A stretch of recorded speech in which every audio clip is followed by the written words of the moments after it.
Have you ever been locked out of your house or out of your car or out of an opportunity? Maybe you didn't have a key. Maybe you didn't have enough experience or education. Maybe you were just from the wrong side of the tracks. But have you ever been locked out? Have you ever been locked out of God's blessing? Something's missing. You're just not satisfied. There just has to be more.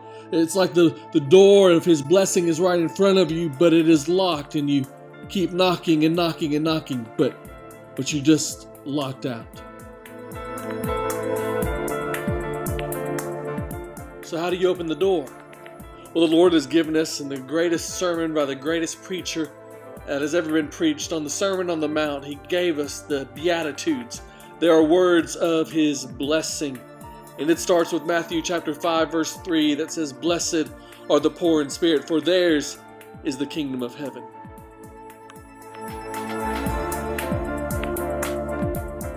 The word blessed means happy or fortunate or favored or deeply satisfied. Satisfied from experiencing the fullness of something. Everybody wants this. Everybody wants to be happy and blessed and fortunate and favored. But do we truly understand what the Lord meant by those words?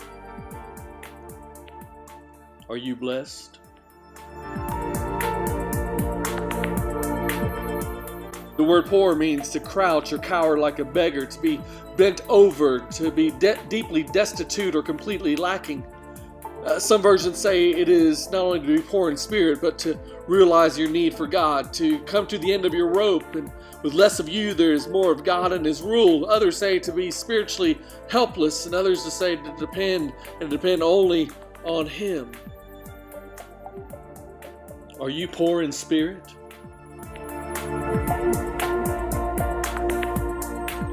You see, Isaiah 57:15 says that the Lord, the high and exalted one who lives forever, His name is holy. He says this, "I live in a high and holy place." But that's not all that it says. It says also, "And I live with those, the oppressed and the lowly of spirit, to revive the spirit of the lowly and revive the heart of the oppressed." He not only lives in the glory of heaven, but He lives with the oppressed and the lowly and the poor in spirit. The kingdom of heaven is now. Blessed are the poor in spirit, for theirs is, present tense, theirs is the kingdom of heaven. Where the King is, that's where His kingdom is. Where the King is, that's where peace and mercy and love and life is. Where the King is, that's where His blessing is. If you're with the King, how much more blessed can you ever get?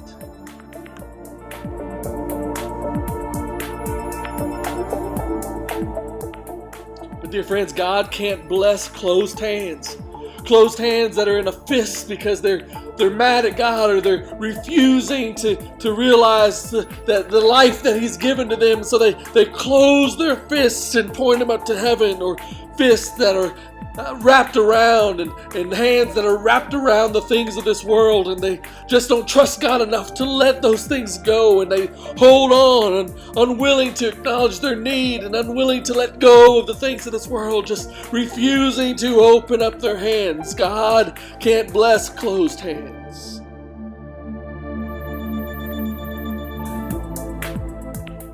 Oh, we need to open our hands.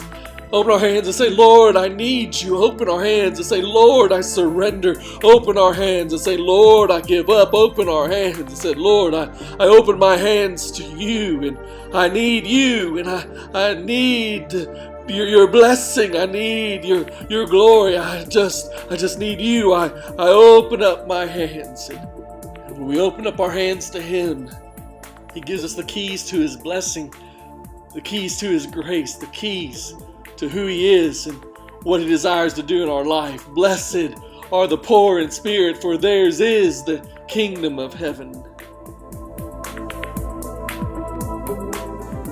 Where the King is, we find the kingdom. Where the King is, we find the blessing. Where the King is, we find His glory. May the King be the King over our lives.